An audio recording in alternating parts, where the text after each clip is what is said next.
Confirming what had been expected, WWE announced that SmackDown will become a 3-hour show, starting with its first episode of 2025. That Friday, January 3rd episode is taking place from the Footprint Center in Phoenix, Arizona. SmackDown had aired on Fox before moving back to the USA Network this September in a new 5-year TV deal for the show. The final WWE Raw episode on USA Network is set to air on December 30th. Raw then moves to Netflix starting on January 6th. Whether Raw will be moving back to 3 hours on Netflix has not yet been confirmed. Moving on to our next story, Chris Statlander is getting a second chance. Chris Statlander and Mercedes Moné agreed to a TBS Championship match on Saturday's Collision at the Hammerstein Ballroom. In recent weeks, Chris Statlander had made it clear she wanted to be the next in line for a championship shot. Shortly before her match against Penelope Ford on Saturday, Chris Statlander made the challenge to Mercedes. Following her victory, Mercedes came out and said she was originally going to take World's End off, but since it's the holidays, she would grant Chris Statlander another title match and would beat her once again.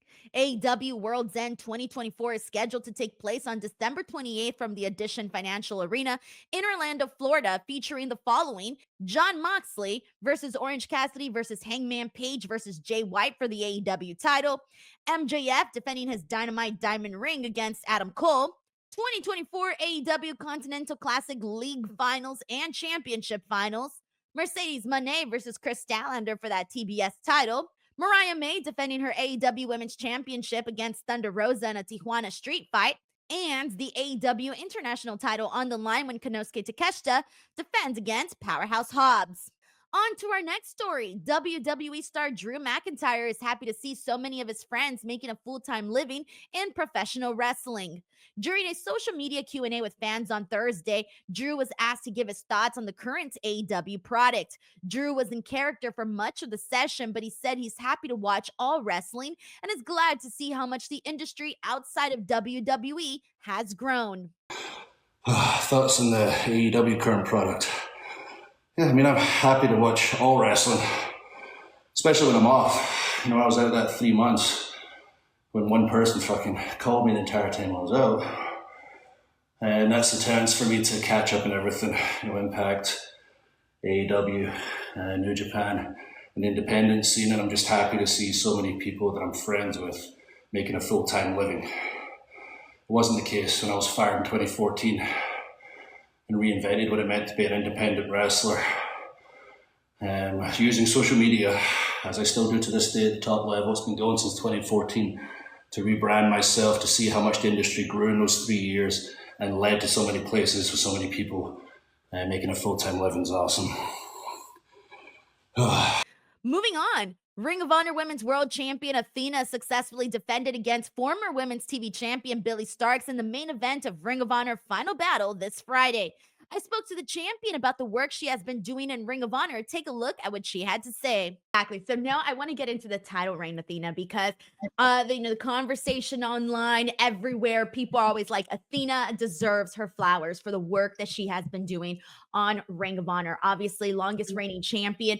Athena, for you, from the moment that you stepped back into Ring of Honor to where we're at now, almost 2025, the end of 2024, how do you feel that this championship run, that this whole entire time that you've had in the company has changed and evolved you, not just as a performer, but also as a person?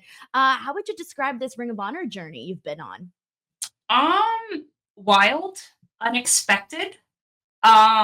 I remember from the moment I won the championship, just knowing how much more I wanted to give to, I say pro wrestling, but I say women's wrestling. Like, we're very much so in a male dominated world as far as anyone from the outside looking in, right? But I think consistently I've tried to show that it doesn't matter your gender, it doesn't matter your race. Like, I'm here to deliver, I'm here to entertain, and I know I can do the job better than everyone else on the card. And if I didn't do it better one night, I'm going to make sure that never happens again. Right? It's just the amount of determination I have. Like, a lot of people say, oh, why watch ROH? Because I'm there. Because I'm up here taking years off my career, bumping, beating hussies down one by one, consistently defending my title, consistently wrestling Susie from down the street, Becca from down the block, and putting them through the best matches that they've ever had. And it's irritating sometimes to sit there and have people try to discredit what I do, to have people say that, oh, it's just ROH. But here's the thing, ROH is women's division, and I will not only just speak for myself, I'll speak for our entire ROH women's division. We are hungry.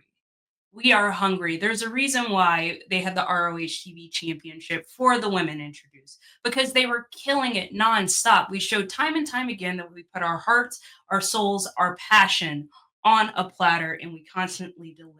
From Layla doing a moonsault off the top of a ladder like a psychopath, to Abaddon getting skewered in the head, to countless other women, Kiera Hogan being a beast, Diabla being a beast. We constantly put our hearts on our sleeves and we go out there and we just show the world, like, hey, watch ROH. We are producing some amazing stuff with women here.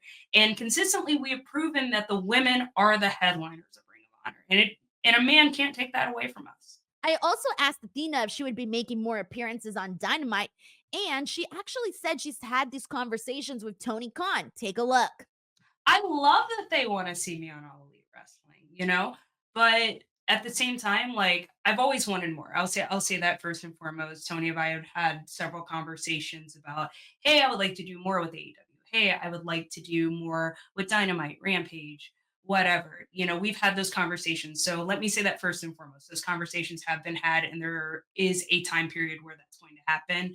Um, it's changed a lot, I will say that, but it's still happening. I love the fact that the anticipation is killing people, where it's like, why is Athena there and not here? I said, because Athena has her own damn show, minions. That's why. Athena runs ROH. When people think Ring of Honor now, like, it's me. Right? When I was growing up, it was Brian, it was Nigel, it was Samoa Joe, it was AJ, it was the Briscoes, it was Taven and Adam Cole Bay. It was all those guys. But now it's Athena.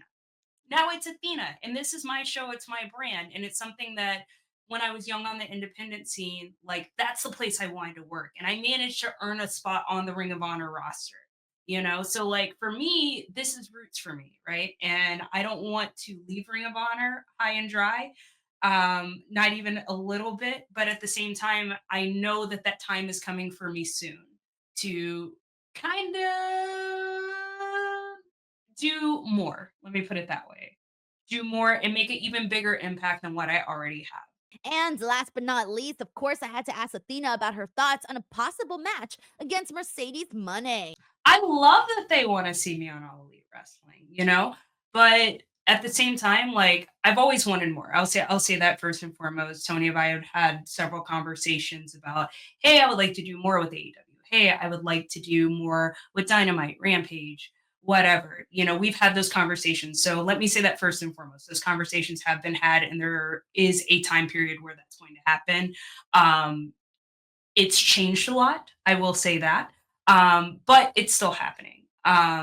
I love the fact that the anticipation is killing people, where it's like, why is Athena there and not here? I said, because Athena has her own damn show, minions. That's why. Athena runs ROH. When people think Ring of Honor now, like, it's me. Right? When I was growing up, it was Brian, it was Nigel, it was Samoa Joe, it was AJ, it was the Briscoes, it was Taven and Adam Cole Bay. It was all those guys. But now it's Athena.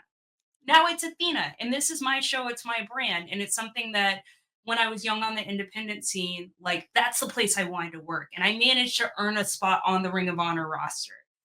So like for me, this is roots for me, right? And I don't want to leave Ring of Honor high and dry, not even a little bit. But at the same time, I know that that time is coming for me soon to kind of do more. Let me put it that way. Do more and make an even bigger impact than what I already have. Moving on to our next story, TNA Wrestling has announced a couple big shows for 2025. Tickets recently went on sale for TNA Rebellion, set for April 27th at the Galen Center in Los Angeles, and Slammiversary on July 20th in New York. I spoke with the current TNA World Champion Nick Nemeth and Frankie Kazarian about those shows.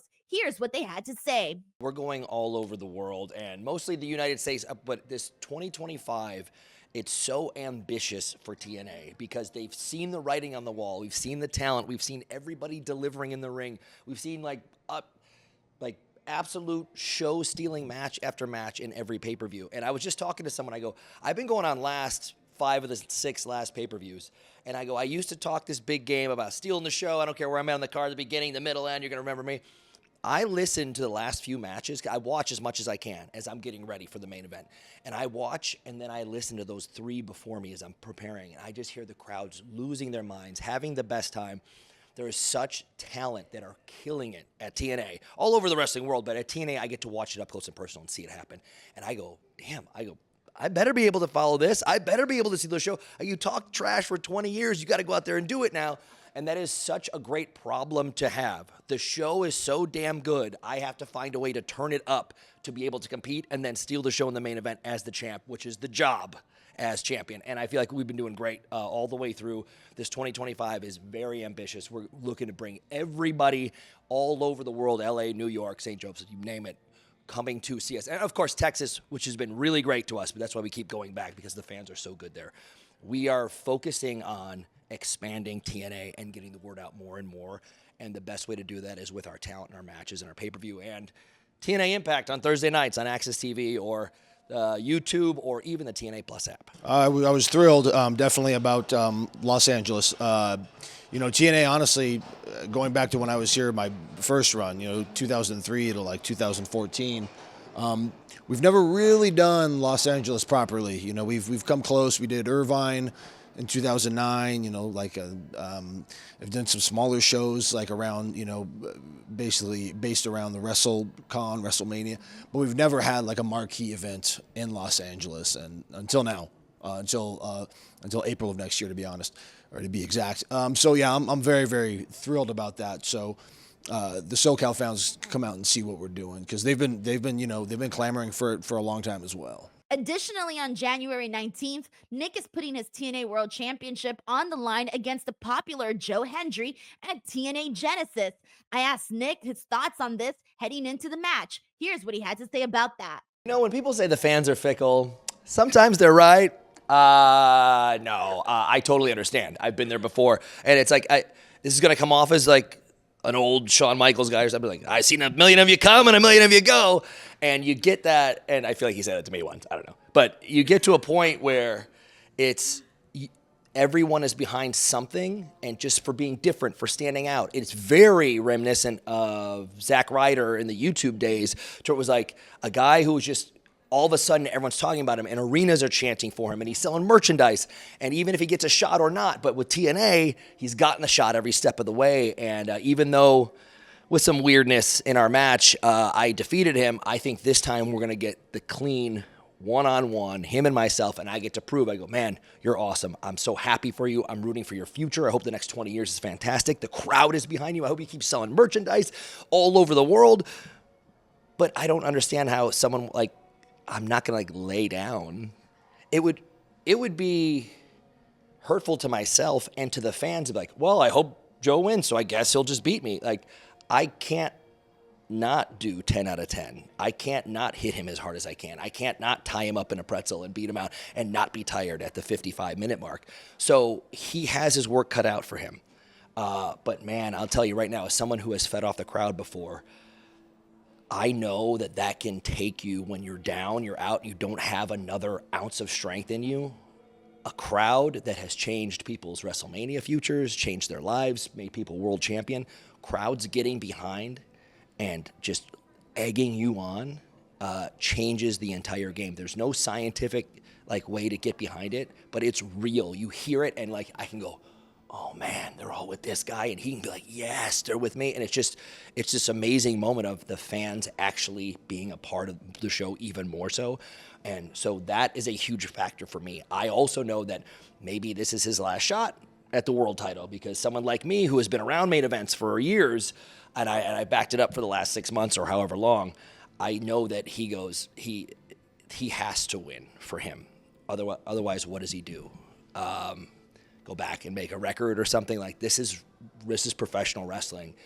If you get the chance and you don't deliver, and somehow in this world of Hollywood, you get one more shot. I know this means everything to him. So I will be 100% on my game. I know he knows what this means for him. If you click like and subscribe, I'd be very thankful.